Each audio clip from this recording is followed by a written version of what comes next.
Hai guys, hari ni kita nak buat air Ribena lychee. Let's go.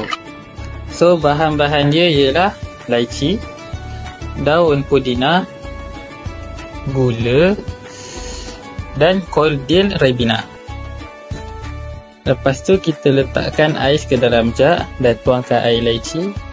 Okey, kemudian masukkan 1/4 cordial Ribena ke dalam jug dan sedikit air gula untuk menambah rasa manis serta daun pudina. Okey, air kita dah siap. Boleh kita kacau sehingga sebati. Ya, air kita dah siap. Jom kita cuba.